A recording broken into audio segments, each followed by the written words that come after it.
Andy Lou, the Warriors have lost and are going to game 7. You know what? Before I want to talk about this game, I want to give a shout out to Sacramento Kings. They deserve credit for showing up. And, when the Warriors played excellent in game 5 to close the game, I wanted to believe that it was last year and that nothing that happened this year mattered in any way. But you kind of are who you are sometimes. And all year, the Sacramento Kings have shown themselves to be a tough, hungry team, a team who does not get bothered by a little adversity, fighting through it. And all year, the Warriors have shown themselves to be kind of a complacent team, a little entitled, a lot different from the teams we associate the Warriors with, the core with. And so, did I think they were going to win tonight? Yes. Am I surprised that they pulled the same shit they've pulled all year? I can't say I am. I love Durant. I mean, you just said what I wanted to say. They are who they are, and it was evidenced by this game. You and I spent the last 2 days talking about they are back. Dynasty's back. Shit, I thought they were back. And tonight they showed us that they are. No, and they can still win game 7. We'll get into all of that the next hour.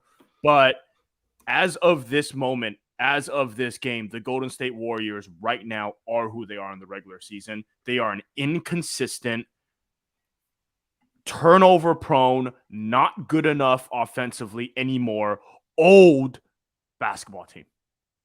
Right? Too many flaws on the roster, too many guys that just play defense or can't make a shot or turn the ball over, too many young guys, not enough veterans. All those things that we've talked about this entire season, all 82 games, just came to fruition in game 6, and we saw the Warriors come into game 6 pretty much feeling themselves. I think they thought if they got to the stadium tonight, they'd win the game by 20. Didn't even need to play. Just if they showed up, they would win by 20. And the Kings smacked them in the mouth.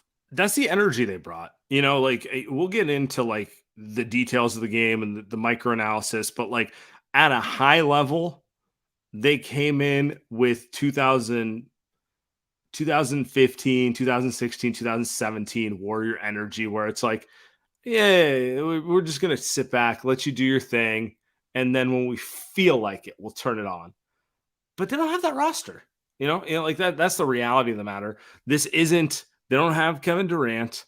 They don't have Andre Iguodala. They don't have Sean Livingston. They don't have they don't run 8-9 deep with guys that just intrinsically get Warriors basketball, right?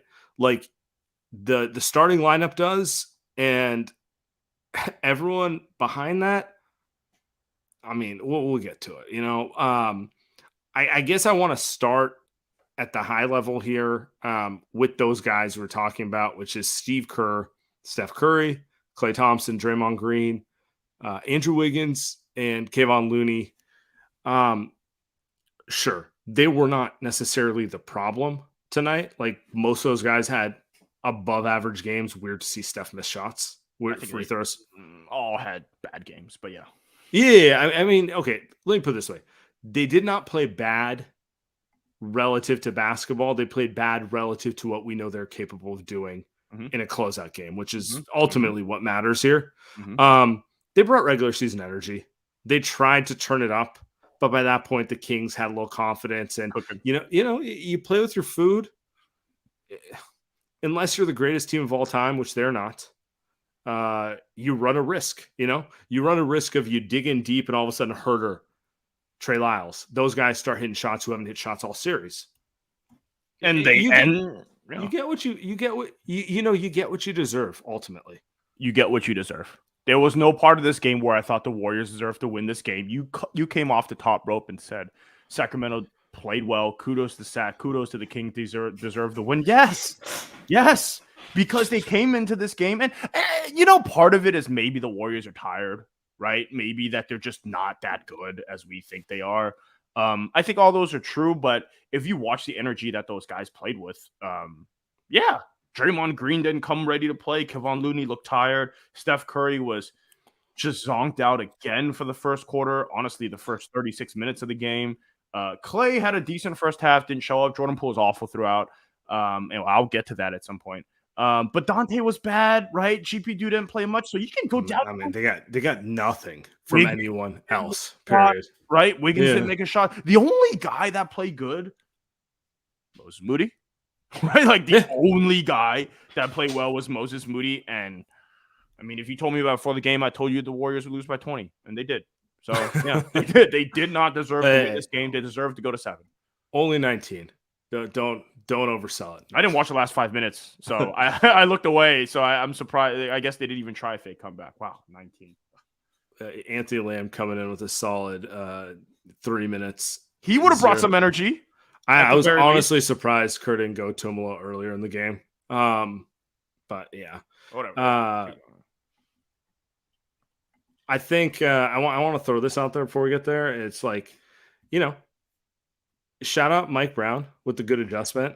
Went away from the DHO through Sabonis, which the Warriors, like, you're not going to beat the Warriors playing the pet play that they literally have run for a decade. They just spaced it out, and they're like, we're just gonna space you out, shoot the ball, and be more physical crossing the glass the entire way. They did that the entire game. They ended up with 11 more rebounds than the Warriors, felt like 20. And just kind of overall, just the energy was higher for Sacramento. Can we talk about Tim? I'm putting you on the spot, so don't even bother. But can we throw up Sam talking about the adjustment that the Kings were going to make, was that the Kings were going to go small? Can we throw that out there? That was unbelievable. Midway through the second quarter, Mike Brown throws Trey Lyles at the 5. And part of it is Sabonis is in foul trouble. He ends up fouling out. But that changed the game. Throws Terrence Davis out there, who also fouls out. But that's not really the point. It's not about Terrence Davis playing well. It's about playing 4 or 5 guards so you can keep the floor spread, knowing that the Warriors defense isn't going to be locked in enough, at least not tonight. And you're going to make some threes. You're just going to make some threes. And they made 17 threes tonight? 16 threes tonight, which is the game that I thought the Warriors were going to have, but the Warriors were too soft to come out ready to do that. So, yeah, man, Mike Brown, masterclass. I thought Mike Brown won the first 2 games. Great coaching job. Steve Kerr, great in the next 3. And I thought Mike Brown won this one. So, I mean, it kind of is what it is, right? The series is tied 3-3. Mike Brown and Steve Kerr are going at it. Mike Brown's a very good coach. He really is. Isn't it funny? Like, he had the bumbling idiot reputation when, he coached LeBron, when he coached Kobe. Everyone thinks, like, who's this guy? This guy kid's not a good coach. He didn't know anything. It goes with the Warriors. All of a sudden now it's, the darling of the NBA. It's funny how that works. But we have a special guest. Someone going to hop on here for a couple minutes, maybe talk us off the ledge, or maybe push us off the ledge. I don't know. We got our guy, Waz. Oh, brother. Oh, my. Pissing on the grave, Waz. Oh, I'm just kidding. I love you. I'm just kidding. I love you. What's up? No, I mean, listen, I remember I came on here very late in the season, and I was sort of holding the line. Like, Warriors are gonna be fine. Stop it. It's Steph, it's Clay, it's Dre, it's Kerr. Come on, Loon. These guys, they know what they're doing. It's gonna be fine. And then towards the end of the season, there were just a few terrible losses that I was just like, yo, this is insane, dude. I don't know how you could lose this many games. What up, Daniel? How you could lose this many games on the road and get this done. Of course, I text you guys after the 2-0 series start for the Kings, and Andy's like, yeah, they're going to win the next 4. It's nothing. It's nothing. But I did. At the end of the season, I started losing faith, especially because Wiggins wasn't playing. But he comes back, and he looks like himself. And isn't that the wildest thing? It's like literally 2 games. Plug and play. He's good to go. What do you mean he was gone? Yeah, he's like, dude, and he's doing all of the things that he did last year, right? Some of the stuff that he's doing on the boards, on the rim protection, like he just looks good. And so yeah, they win those 3 games. In the first 2 games, they could have won either one of those games as well. It's not like they got their doors blown off. And so I fully expected them to just destroy Sacramento tonight. And to me, I think Sacramento's just better than we thought. They're just they're just better, more resilient, more well coached. Definitely Fox's ability to find different ways to attack and actually win has impressed me. I'm just blown away by Sacramento. I think the Warriors are still going to win Game 7. I just think they're going to play their best game of the series in Game 7. But like, it ain't gonna be easy, man. They're not blowing this team out. Let us wallow. Don't tell us they're winning Game 7. I gotta ask you, as a neutral observer, as someone who makes Andy and I proverbially touch grass, is this the worst loss of the Steve Kerr era? Because I'm not putting, first off, not on Kerr, because they no-showed. They showed up. They came out like it was 2017. Like, yeah, we don't really need to try till the second half. So like, that's not on the coach. That's on the players. But I can't think of a game in the Kerr era where, okay, they did the hard work. They got back into the series. They got the road win. And then they go home with a chance to close and they lay an egg. Like, that's the hard game was Game 5. When the Warrior teams with Steph Curry, Klay Thompson, Draymond Green, Steve Kerr, head coach, once they get that win, you're like, oh, it's over. This might be a tough one, but they're not going to no-show. This was a complete no-show, in my opinion. Yeah, it was. Yeah, I think it's funny, man, with this group. They do, and I think you could say this basically since like 2016, 15, 16, that they like to play their competition, right? It's my belief. Yeah, it's my belief that if they were standing across from KD and Chris Paul, they would have came out with a different level of energy to end that team season. Like just the fuck you attitude factor would have been just ratcheted up to 1,000, that they just don't have the contempt for this team that they do a lot of their other Western Conference foes, right? Like if it's LeBron and the Lakers, they're beating them by 30 at home. Like if not 30, they're beating them badly. A team that they're, LeBron's doing that right now. Lakers are doing that right now, by the way. They're doing that right now as we speak. Yeah, they're making Memphis look bad. And I was like, look, if the Lakers, just as a sidebar, I was like, if they don't win this game, I just don't see how LeBron looks old. Are y'all watching these games? He's hurt. Yes. I think he's hurt and old. Yeah, one or the other or both. It's like, bro, like just last season, I went to a Laker game and I was watching this dude Phil Lanes as Wenyen Gabriel led the break, and I was like, he's got so much more to give than what this roster has to offer. And so to see him play like this, he's clearly hurt, but like he looks cooked. But I'm just saying, like against an opponent that they have contempt for, I was play with your meat. I was talking to somebody about Trump today, and like, no, re-election coming up, maybe re-election coming up. No, and I was like, yo, he couldn't even muster the strength to come up with a new nickname for Joe Biden. He just said, oh, we're taking crooked off of Hillary and just giving it to Joe Biden, because he doesn't have any real contempt for the guy. He really hated Hillary Clinton. He really hated Barack Obama. Joe was just like, eh. And that's how I feel the Warriors feel about Sacramento. It's just like they can't even muster a sleepy Joe Biden. They just like, all right, we recognize we want to win this series, but we're not excited to play this team. And I think Game 7 will give them that jolt. If they lose Game 7, are you saying Steve Kerr and Steph are gonna storm the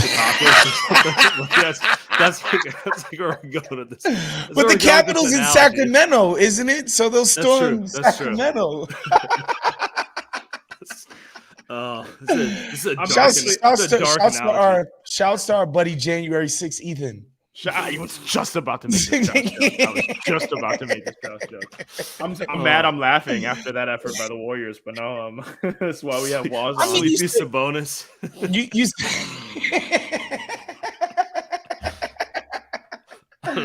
Oh my God. Low energy Mike Brown. Where are you with let's talk Sabonis, because I feel like he stinks. Yeah, he's terrible. No, he but stinks. like from a personality standpoint, I did not understand how annoying he was before the series. Like I always like he's a good player, a little dirty. He's fine. He's a fine player, but he's a bit of a shithead. Yeah. Yeah, it's like he's just, okay, he got a little bit of a black eye tonight. They might have got away with that one a little bit, but every game in the middle of it, Yeah, I mean he's their Draymond, to be honest. He's the and Malik Monk, who, by the way, this series he's now in my personal top 10. Like the relentlessness with which he plays, bro, he doesn't take a second of any play off, and he's attacking these dudes. I'm just like, man, this is like pretty cool to watch, because he was like kind of good with the Lakers last year, and you couldn't figure out if he's just like one of these one-way guys who couldn't play in the playoffs, and he just didn't look as good. But then now you put him around a bunch of spacing, and he looks like a real dude, man. So one of the biggest pivots, and I'm going to do this now because I'm already annoyed and I can't wait, and I've been angry all game. The two bench guys coming into the series was Malik Monk and Jordan Poole. Two guys that were high energy, score first guards, super athletic, get to the hole, get hot from three. By the time that we've gotten to game 7, Malik Monk has essentially become their second best scorer. He almost closed game 5 out when De'Aaron Fox was 0 for 6. He didn't miss a single three tonight during their big run. And on the other side, Jordan Poole played some of the worst basketball I have ever seen. And I've been a patient man, dude. I blame two people. Three people. I blame 3 people. Number 1, I blame Jordan Poole. Terrible all season, whatever. Number 2, I blame Steve Kerr, who had the stones to play him the first 4 minutes of the fourth quarter. And then number 3, I blame Steph Curry, who stood in the corner while Jordan Poole played on ball and decided just to either turn the ball over or get blocked at the rim every single possession. I blamed those 3 guys for what we had to watch tonight. I don't think Jordan Poole is the reason they lost tonight. Everyone was bad. But that was some of the worst basketball I have ever seen. Sam, what were you seeing out there? I'm trying to look, man. I've tried. I'm at my ends with Jordan Poole. I'll put it that way. It's you know what, and the shittiest part of it is I can't disassociate the contract with the play because they paid him, and like happy for him, and like honestly, like they paid him kind of the going rate for a player of his skill set. Like Anthony Simons, Tyler Hero. Yeah, it is what it is. Like all it's more money than you or I make podcasting. Anyway, I'm just watching him and I'm sitting here going, is this worth the Warriors having zero depth? Like if you're going to pay all this money, is he worth the sacrifice? Like, wouldn't you rather spread that across 3 players? You know what I'm saying? Like you got, like, you look at Sacramento, you got Malik Monk, you got Trey Lyles, you throw in Kevin Huerter. Those 3 players combined salary will be less than what Jordan Poole makes next year.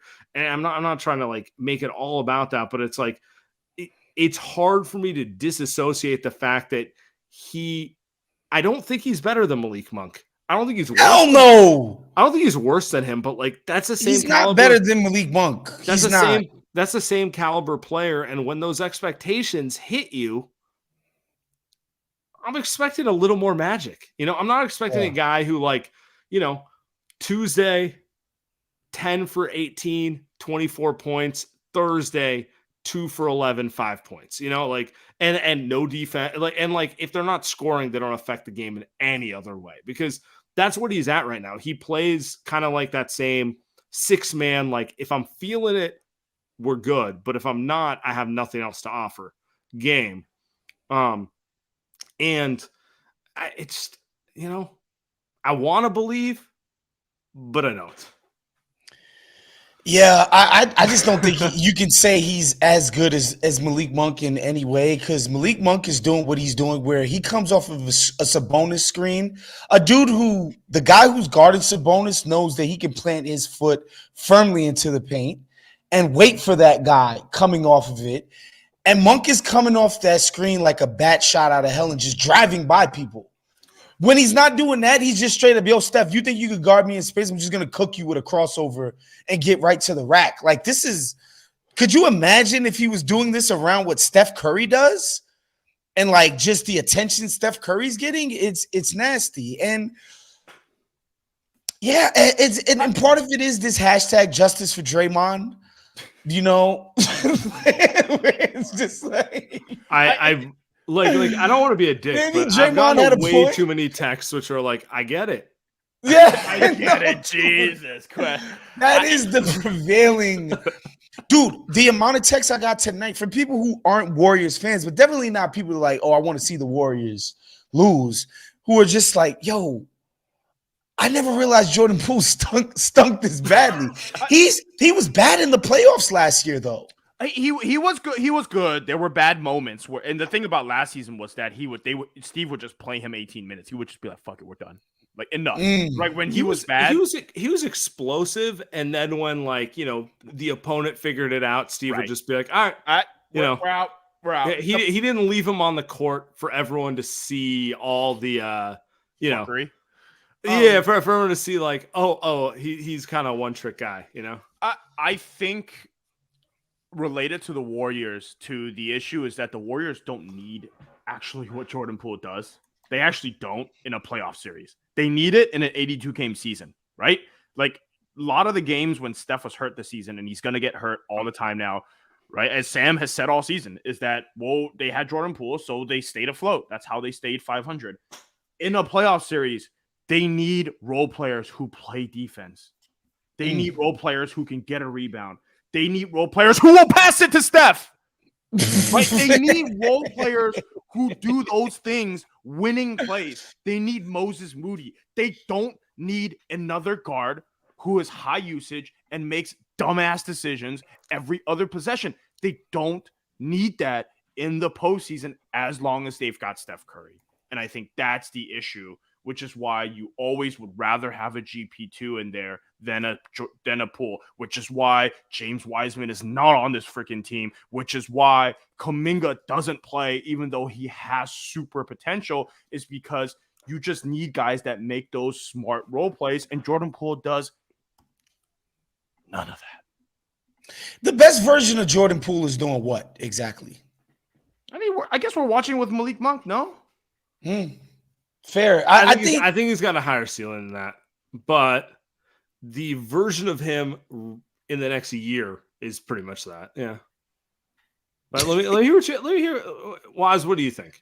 I think so. I used to think he was Clay's replacement, but he's not, in the sense that you have to have somebody else who dribbles the ball who isn't Steph. Somebody else has to man the ball handling duties. It can't just be all of Draymond stuff where he watches people fly around the court and Steph just creating on the ball. Somebody else has to dribble, right? And so that person, it needs to be Jordan Poole. And he's just not, like, we knew he just, passing and playmaking, like, that shit is just, I think there was some hope, early on this year, points last year. Steve, he's gonna try to bring it out of you. It was some hope of the selflessness and just table setting, like, as a compliment to what you are best at. I think the best players sort of develop this stuff. I think, and of course, he's never going to be this good, but like Devin Booker, what he's been able to do around playmaking, like if he wasn't as good a playmaker as he is, and he just had the shit that he does with scoring, he'd be amazing. But what makes him special is like, no, like I see the floor too. You can't send these 2 and 3 people at me in obvious ways and think I'm not going to find the crack in your defense, right? And again, Devin Booker he's the elite of the elite at this point. I'm not saying they play the same position, but I'm not saying Jordan Poole needs to be as good as Devin Booker, but he needs to have some supplements to his game so that when his shot is not falling, when he can't break people down off the dribble, he can give something else. Let me tell you this, man. I saw a meme the other day. Austin Reeves, Jordan Poole, Malik Monk. You know who I'd have? It's my guy, freaking Austin Reeves. You know what I'm saying? That guy can pass, can draw a foul, can shoot. Yo, he can make free throws.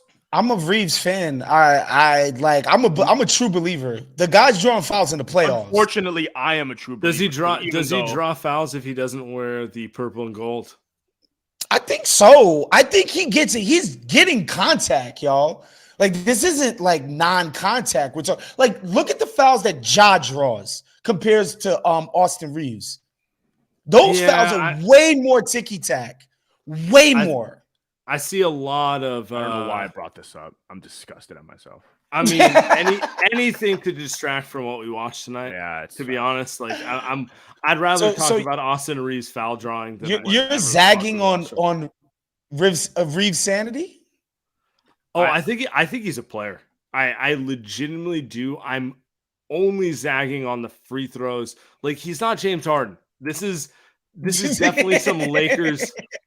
Like, can he shoot? Yes.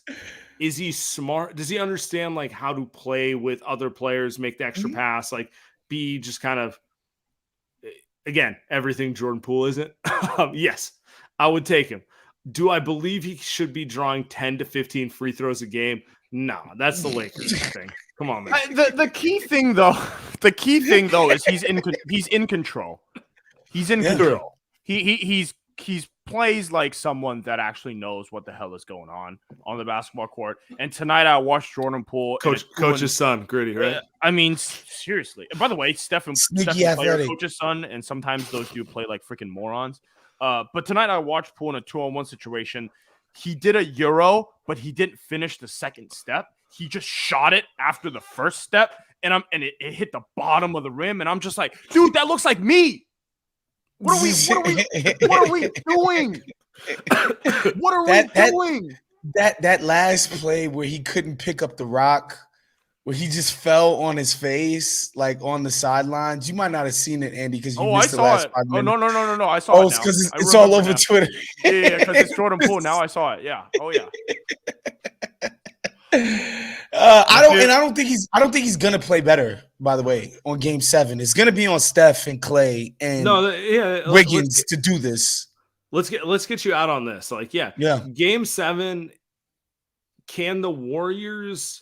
I mean, they have 5 players they can trust at this point, right? Like, it's the starters. That's it, and they're at best hoping to get 5 minutes out of Dante and that sort of stuff. DiVincenzo. Is there anything else? Like, you want to talk adjustments? There's more GP. More GP, more DiVincenzo. I mean, I'm not against letting Kuminga get some run out there. I know he hasn't been lighting the world on fire in those minutes, but like, if you watch Jordan Poole play, I don't see how you can say Jonathan Kuminga can't be at least as effective as that. Like, I'm sorry, what we got in what should have been a closeout game. To me, that's what I'd like to see from them. But realistically, man, Steph got to play 44 minutes. So does Draymond. So does Wiggins. And they got to grind this thing out and get to the Lakers. Yeah. Waz, appreciate you hopping on, man. Love you guys, man. Enjoy. I'm hoping the best for you guys. Yeah, I'm sure. Appreciate you, Waz. Love you, Sam. Oh. God, I fucking love Waz. Sometimes you need outside perspective because, like, you and me, like, we're so inside, and it's just you need someone who isn't living it to just like remind you to fucking breathe a little bit. Yeah. I'm trying to look up the spread for Sunday. By the way, it is, and it will start out live on the podcast right now. The Warriors are -1. -1. -1. On the road. That lets you know that, they think they're 4 points better, but we'll see. If anyone wants to call in, by the way, link open to the people. We got a guest here. We got Matthew. We got Matthew up here. Let's go. Matthew, what's up, bro? I'm losing my mind. I think that we all kind of expected that it was playoff Warriors, and then didn't expect it to necessarily just be regular season Warriors. And if you look at it in context as a regular season, it was the most obvious loss. If you really think about it that way, like this was all season long. It's like, oh, the Warriors are flipping the switch, and then the next game they just don't show up. It's so annoying to watch the team be arrogant like this when literally everyone showed up. It's a 5 p.m. tip on a Friday, and you don't expect like a really good crowd, but it sounded like, at least watching on TV, that the crowd showed up. Everyone showed up at the Warriors, which is just I'm like, and it's funny because if you look at that first quarter, they were up by 2, and honestly, neither team played particularly well, but you could tell that the Kings were at least trying. That's the thing. Like, the Kings were out rebounding the Warriors, and the Kings were like playing just generally smarter. They just weren't hitting as many shots. But like, honestly, if the Warriors just show up, like if they put out the same effort that the Kings do in the first half, I think that they can go home early. It's like they wanted to go home from the first quarter instead of like at least trying in the first quarter or in the first half in general, and then going home in the second half. It's mind numbing. And I think we all agree that like they probably actually, I don't know if we do, but they probably show up in game 7. But it's like they better show up in game 7. I mean, you don't show up in game 6 and 7. That would be. It would be a shocker. It would. I do agree with you, Matthew, that you will show up, but in a single game, like, the smaller it gets, the more variance comes in. The more like, oh, Steph missed a shot that he doesn't normally miss. That's where it gets a little sneakier. Well, I mean, and it's just too, like, do you even like after this series, like just seeing some of the stuff that we've seen this whole series, it's like you almost feel like they don't deserve to win the series. Like they deserve, like if like I want them to win, but it's just so frustrating when you're like, I don't feel like they even deserve to win because they've just been playing around and being like super arrogant. I actually really like that tweet. I tweeted that the Warriors didn't deserve to win tonight. I think part of that is maybe they don't deserve to win the series. Not deserve has nothing to do with it. Steph could just go for 45 on Sunday afternoon, and Clay can make 8 threes, and they'll win it by the skin of their teeth. And just because of the more experienced team. But I mean, you watch this game. Malik Monk just said like, "Hey, we're just younger than them. We just outran them." The Warriors did look tired tonight, but that doesn't excuse the fact that Jordan Poole's young. Andrew Wiggins is young, right? Kevon Looney. These guys are not old outside of Steph, Clay, and Draymond. And even those guys are... Sorry, Sam, go ahead. No, sorry. I misinterpreted your point. You are correct. They're not old in the sense of they don't have the physical capability. I was going to say they're not young, like they shouldn't know how to do it. Anyway, Matthew. I don't see why Moody didn't play over Poole. I don't know. That's my main thing. And you're probably right. And you're right. And we appreciate you calling in, Matthew. Keep moving. We have a couple comments to get to, and then we got a couple more callers to get to. So appreciate everyone who opted in. But I want to see these first. All right. F around and find out. I wasn't as confident as a lot of other people going into the game because the Kings always had an answer for everything the Warriors threw at them offensively and defensively. Yeah, I mean, it is where it is. Can I read this, by the way, Wasi, you know ball, because I definitely thought the Warriors were going to win tonight's game by 20 points. Mm-hmm.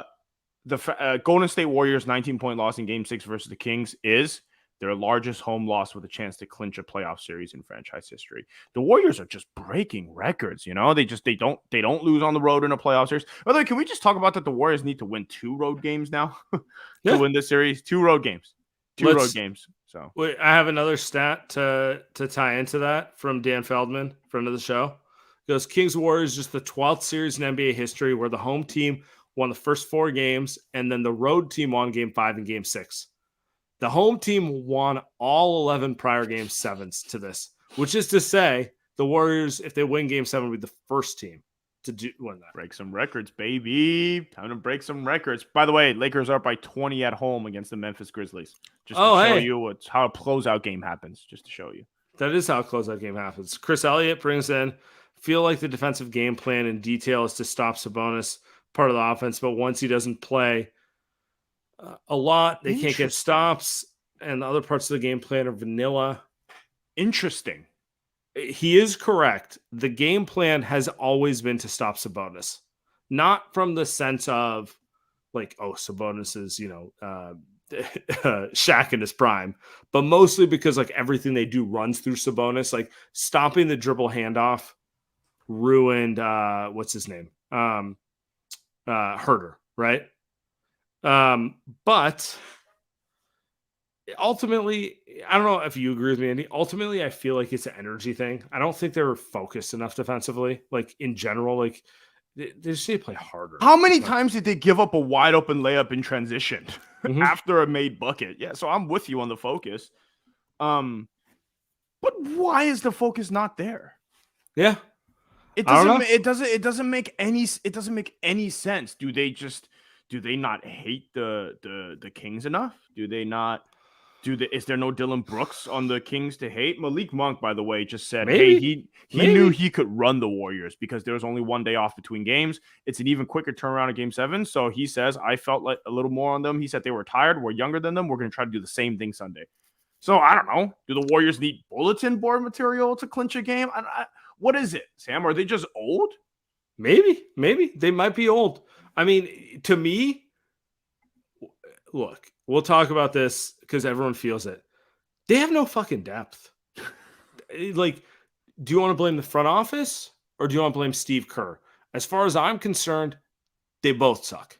They're both the problem. Steve Kerr has not developed players correctly. The front office has also done a pretty shitty job of providing usable depth. But that's where we're at right now. That's where we're at. So, like, yeah, I would also expect Steph Curry to be tired if there's no one other than 5 players you can count on. He has to play 45 minutes a game. Yeah, I mean, he's going to play 45 minutes on Sunday. There's no doubt in my mind he's going to play. What did he play tonight? Like 38 maybe, just because the game ended early? Like Steve just was like, we're not winning. I think they gave up with 3 to go. Quickly here, he played 36. I think he was on pace to play 40. I think he was going to play the last 4 minutes of the game. So he only played 36. Whatever that means. Does 6 minutes really matter? But he's going to play 44, 45 on Sunday. Cool. But I also think this though, Sam. They did have an 8-9 man rotation though. But the problem is Jordan Poole's been terrible. Dante's been terrible. GP2's barely playing minutes. Those are 3 guys.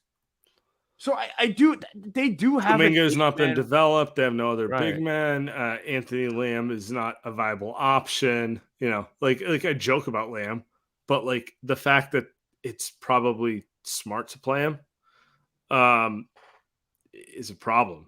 Like the fact that like I can say with my chest that they should play Anthony Lamb more is a problem. Yeah. Let's get to our Anthony Lamb insider, Aaron Lau. What's up, man? Oh my God, dude. I hear a lot of it's very somber in here right now. Did something happen? Oh my God! You guys sound surprised. You guys sound surprised, but with the new CBA that it favors the smaller teams, Vivek needed that. He needed Game 7. Vivek is going to throw the craziest Game 7 ever. Is that a Jordan Poole jersey? You know it, bro. Oh my God! That's I'm reading the chat right now. Oh my God! This is public enemy number 1, but I still believe. What do you believe? I still believe. What? Look, the chat. The chat's asking, is that an Al Harrington jersey? Nope. It might be after this. We might have to take the stitching off, but man, it's a somber mood. No one can see the back. It could be a lot of. Yeah, don't turn around. We're just about to take the L and the E. I was about to be a Poole jersey. Oh, all right. How confident are you going into Game 7? Let's end it there. Where's your head at? I can speak for everyone here. We're not confident at all. There's 400 people right here that feel the same way, and it's bad. It's bad, bro. It's bad. You know, one of my homies was like, would you rather lose to the Kings now or the Lakers later? Oh, man, I think we just cut it loose here, and then we worry about pick number 19 in the draft. Oh, because did you see the end of the game? We had Tony Lamb out there. We had God knows who, and it was tough. Oh, my. Big Tony. You know By the what's way, crazy? you know what? That could be a Tom Tolbert jersey. It could be. I know This could be Sam's looking at number 3s in the. Or this could be a Bobby Sura. By the way, Could be a Bobby Sura. I feel bad that I didn't know Tolbert was number 3. You're not that old. You're not that old to know Tom Tolbert's jersey number. No, but like I listened to him on the radio for a decade. You would have thought that like the hipster in me would have just remembered what like looked at, like, yeah. Obviously, I didn't watch him play. No, no disrespect, but you know what's crazy is that it's Friday now. They just ruined our weekend. No. They have a chance to make it worse. Oh, they have a chance to make it worse. Hey, me and my friends were supposed to eat dinner an hour ago. We still haven't left the house.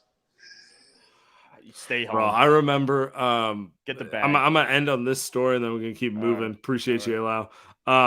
When the Warriors got good, we missed a dinner reservation for the Clay 37 game because we're sitting in the living room pre-partying because we're all in our 20s and be degenerates, and we're just like, we're not leaving for this, that sort of thing. Now, you miss your dinner reservation because you're just depressed, right? Dude, I'm not even hungry anymore. I'm like, dude, I'm gonna save money tonight. I'm not gonna go out and eat. That's on that appetizer. Yeah, it's some bread, some free bread. Some free bread would be nice. I ain't gonna lie, some free bread would be nice. Man, I got no appetite right now, man. I'll eat anything. Oh, so bad. I appreciate you, bro. We'll see you Sunday afternoon, brother. Sam, I got breaking news. What's up? The San Francisco 49ers have drafted kicker Jake Moody. We got another Moody in the. Did they really trade up to draft a kicker? They traded up to draft a safety. They drafted a kicker with their next pick. Okay. Your thoughts? I'm not gonna go there. We get our guy Tachian on. Let's go. Let's loyal light hairs goon, my guy. Oh my goodness. Yeah, nothing's funny. I have never been more angry at Kerr in my life. Like, dog. Like, he have seen Moody play well, and granted, if you want to make the argument that Moody is a guard who can't play up a position, fine. However, we have seen Moody play well in this series as a guard, and we are saying Poole shit the bed, and maybe it's probably because of the ankle. However, he's doing a bunch of dumb shit, and I said it before, he needs his minutes cut because we're worried about him doing dumb shit like this. And the fact that he's not even problem number 1, personally, is unacceptable, man. He's like problem number 3, and that just makes me even more angry. Steph, Dre, Kerr, all bozos thought they could skim through this game like they were in their prime, and they're not. And you would think that they, after winning a championship last year, after winning game 5 last year, or last game, that they were tired. And so they probably need to get their shit together. And they didn't, and decided to make Sabonis look like Anthony Davis at the rim, bro. Like, come on, man. I'm tired of seeing Sabonis this game defend the rim on 5 different layups and they brick it. Like, come on, man. You're not serious. Like, ultimately, Kerr cut Poole's minutes. Either he's injured or playing like a dumbass. You need to make sure that you need Moody in GB2 minutes. And not Dante DiVincenzo, because before coming into this game, granted, he quote-unquote had a decent first half. He was minus 29. I don't need to see Dante DiVincenzo in this series when he's been playing poorly. Dante has been fine trying to hold things together, but he's just been bad this series because it's a bad matchup. So stop playing him, play more GP2, play more Moody, and make your freaking layup, Steph, bro. Stop being a freaking meth addict. You're too great for this, bro. Appreciate you, bro. You're always welcome on Light Years. Energy is so pure. It's just. I mean, it is like meth. It's kind of how I feel across the board. We can keep moving because we got a lot of people here, and like good Coke, just right in your veins. Let's go. Next person, Matt. Matt, what's up, man? You even got the road mic. You got to work in tech. I know. Yeah, I used to work at Zoom. You got it, Andy. Are you a product manager or sales? Yeah, nice. There we go. Me too. So Chris kind of said it in that comment, but the fact that Sabonis was in foul trouble the whole game actually helped the Kings a lot. He was terrible out there. We were, the offense was not moving when he was out there. We were scoring on him pretty easily. That was frustrating. And then losing this game is just giving confidence to Keegan Murray. Herter had a decent game. They're going to play so well at home in Game 7. I'm just worried they're just going to light us up. Can I make one thing? Because this game, I'm very pessimistic, but I do think if will you be pessimistic after you sleep though? Like let's be honest. Yeah, I got way too many beers in me, so I might be way happier tomorrow morning. But here's the thing though. Here's the thing. The Kings made 17 threes tonight. The Warriors made 10. Right, so. I know the stat is that the Kings have generated the most wide open looks in threes in the postseason, but sometimes I do feel like, hey, if there's one team that's going to, if the floodgates are going to open for one team, will it be the Warriors? But then again, you give confidence to guys like Kevin Herter, who hasn't made a shot all freaking series. How regression works. Is he's probably going to make 5 in Game 7 now, right? The other thing too was they were getting back in their old ways of collapsing on Monk going left over and over and over, and he was kicking out to Fox or whoever, right? Just easy open threes on the baseline. And it's like, why are we triple teaming Monk when he's going left and we know he can only go right? He's going to kick it out or he's going to miss a shot. Yeah.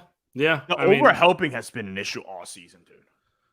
Everything comes back to just not being botted on the same page. So it's frustrating. Not enough depth. Your prediction on Game 7 before we get you out of here. I think they win it. Steph Curry has way too much pride to go out like that. He's had arguably 2 of his worst, playoff games in a while. So hopefully he redeems himself.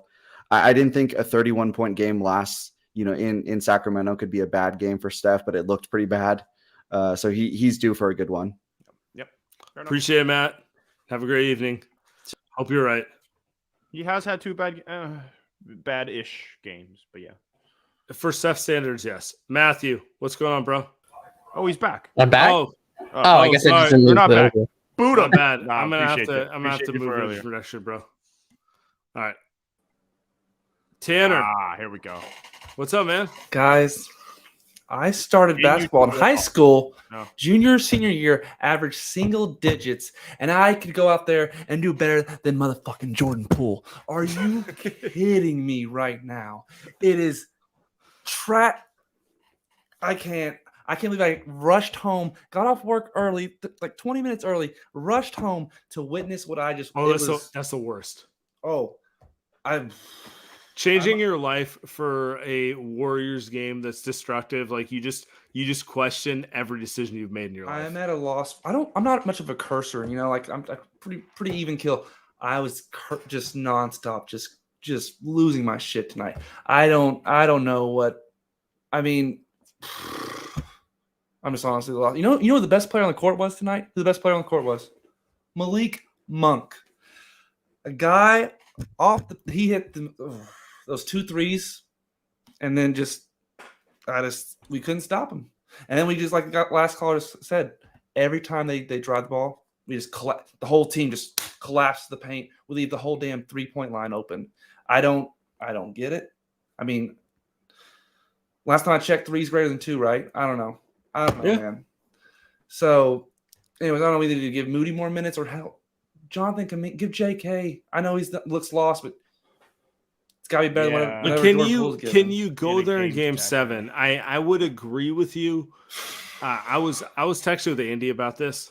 I think JK can get back into the playoff rotation with a reset. Like and my mindset was they're going to win the series, and like you Next get into series a new off. series, and Mhm. the stakes are lower in game 1, game 2, different offense. Yeah. He's better at guarding guys one-on-one. It makes sense.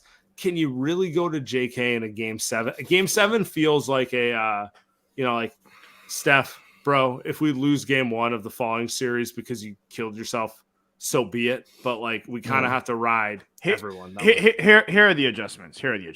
Okay. First off, you take Poole out of the starting lineup, Yeah. right? You go with the traditional 2 big. Number 2, you give Dante's 18 minutes. You subtract 5 off of that. You subtract Poole's 26. You take 5, at least 5, 8 off of that, and give it to GP2, who only played 10 tonight. Then you tell Steph to stop fucking around the first 6 minutes of a game, right? And stop doing cardio, because I get why he does it, but it's win or go home now. Yeah. And I think the last thing, and I think those are actually the 3 things. It's not that I think difficult. I think Wiggins missed a bunch of shots, fine, whatever. You'll make them next game, or you won't. Same with Clay. I just think it's you'll play your best lineups now. You play your best offense. And I watched tonight so often the Warriors initiate offense with guys that aren't able to. It's not just Jordan Poole, it's Klay Thompson who was initiating offense. Yeah. Enough. What do you think about DiVincenzo's? I feel like he's like honestly not playable at this point. Yeah, 18, like get it to 8, right? Get it to 8 or 10. Like, he still needs to be in there. You still need him to play. He made the 1 3. I think that was his first 3 the entire series. It felt like he somehow had 6 free throw attempts, which is weird. Yeah, I don't know. I think Dante can play his normal minutes. I think the bigger point is you need to not run the offense through him. Yeah, because here's my thing with Dante: the shot's inconsistent. Is he a fake shooter? He might be a fake shooter. I don't think he is, but he doesn't hunt his own shot. You know what I'm saying? Like, he's willing to do the dirty work and dive for loose balls and play within the system. Like, he does bring energy at least. He needs to quote unquote get into the corner and let Steph cook. That's and to me that's on Steph and Kerr more than it's on Dante, because Dante is not the kind of guy who's gonna be like, give me the ball, my turn. He's not that kind of guy. He's one of the few guys they have that I feel like can actually play in any capacity. Oh, it's just been my only hope is Kings get tight game 7, and we pull it out somehow. Yeah, they got a lot of confidence. Tanner, appreciate you, bro. We're gonna end it here. We got one more caller. We got Mike. Mike, what's up, bro? What's up, guys? How you doing? First off, shout out to the Playback Goons real quick, because I know you guys have been rolling pretty hard lately. Second, I will say this out loud. I'm a Celtics fan first and foremost. Mm-hmm. That said, I think the biggest difference between this Warriors team and the Warriors team last year, you guys have talked about the depth, but specifically the way that Kerr has approached the bigs has been, I think, frustrating as someone who lives in the Bay Area.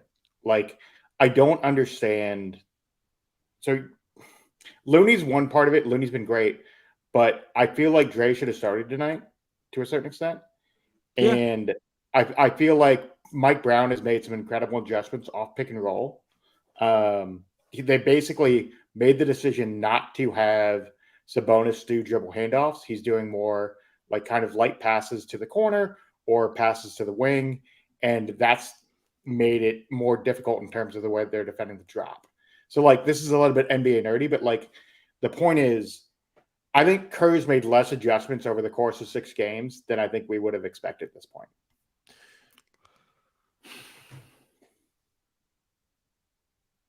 I don't know if that's right or wrong. Is that a sign of disrespect?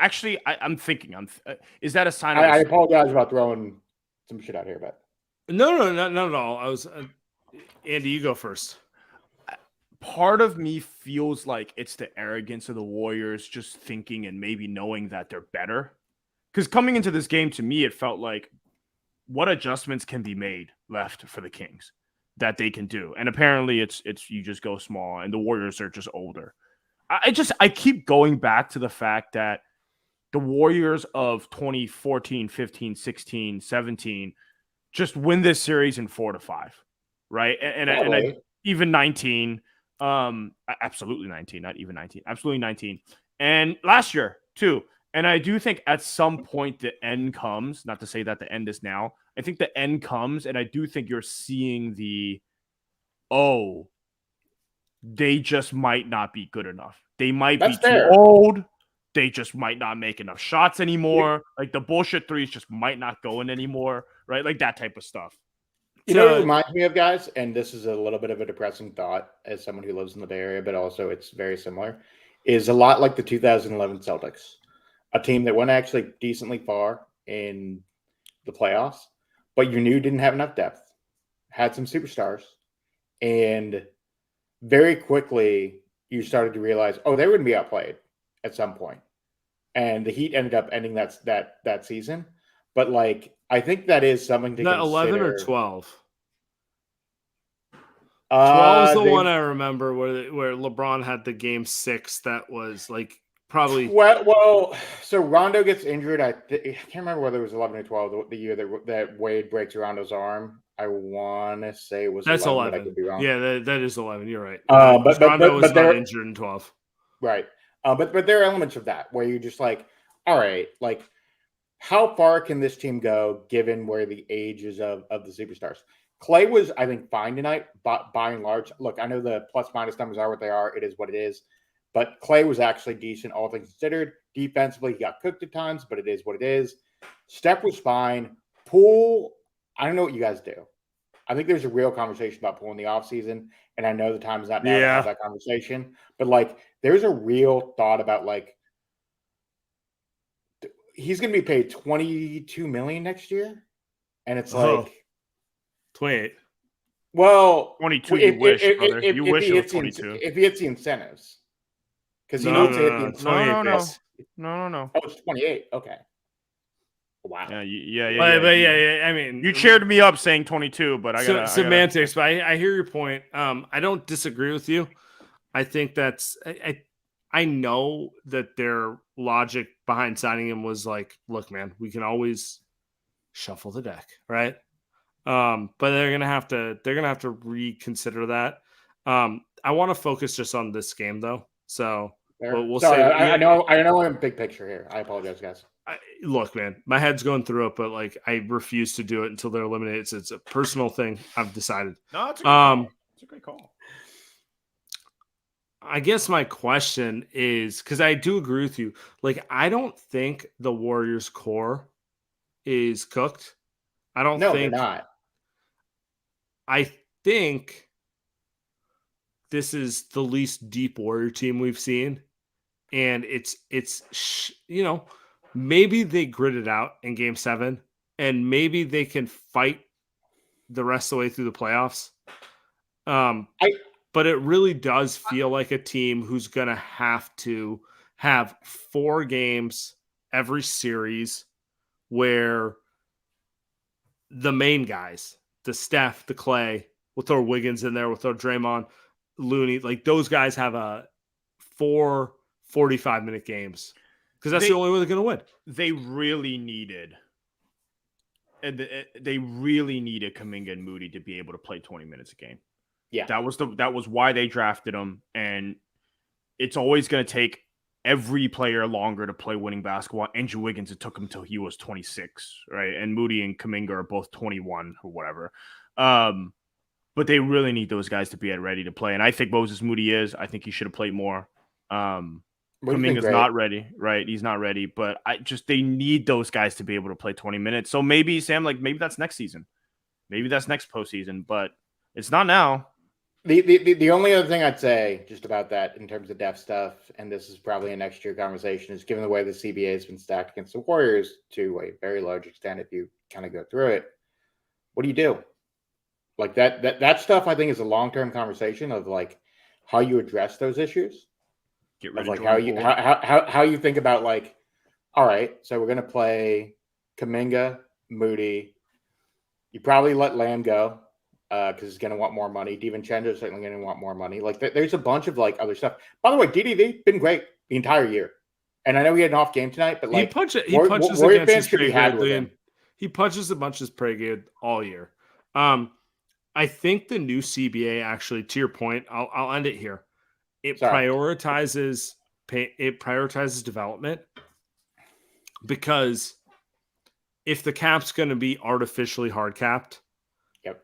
The players who can produce before the payday comes are worth gold. Keegan Murray is worth gold right now because he's 3 years away from a contract extension, and he can play in a playoff series. Like, he can play in big minute games. So I wonder if teams are going to start prioritizing those amateur players, like college, whatever they may be, who are on the cusp, over the big swing for the guy who is 4 years away, because like that's the thing that the Warriors did the entire way. Like, I actually think Kuminga's going to be excellent. I'm a big Kuminga believer, and we can get into a conversation about this another time.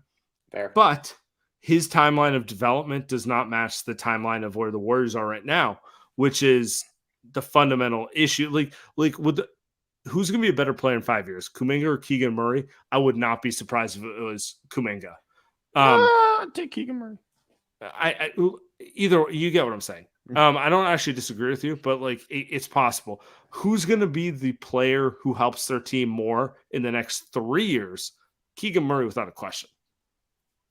I think the point that Sam is making is Mm-hmm. an interesting one, in that you're basically saying that good draft picks are going to be looked at a lot like great QB prospects. I was in the NFL. just going to make that comparison. You could have Trey Lance or Brock. Yeah, Purdy, look, it's the concept, and look, there are teams that are already doing that to an extent. Like, you're going to argue about where your max contracts are. Like, that's going to be a real conversation about, like, are you a max level player? Are you going to make 20 million, 25 million in your next deal? Whatever. That's a whole nother thing.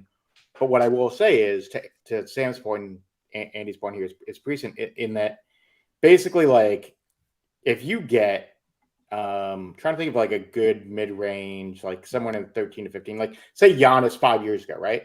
Like, Giannis drafted at 13 is gold. Obviously, guys, a 2-time MVP is a thing, but at 13 now is a massive deal relative to where the rest of the league is. And that doesn't mean that like where the Warriors are is a problem, but like I do think that's a broader long-term thing. I'm not ready. Season's not over. I not apologize. ready. I'm not ready. I went big picture. We'll punt it till Monday. But I do appreciate you, Mike. Mike, here's the final thing. Later, guys. Warriors got the 19th pick, baby. Warriors got the 19th pick. Chris baby. Murray. Let's go. The Warriors can go get that guy at 19. Fuck it. All right. I appreciate everyone. Love you. Long episode. Appreciate Big Waz for hopping on. We're gonna be back Sunday. Shout out to Free Bread. We got to do a full sponsorship coming up. Free bread. Yeah, Sunday's either gonna be the best day, or we're about to have, everyone get your liquor out. We're gonna have a fun stream on Sunday. See you, Sam.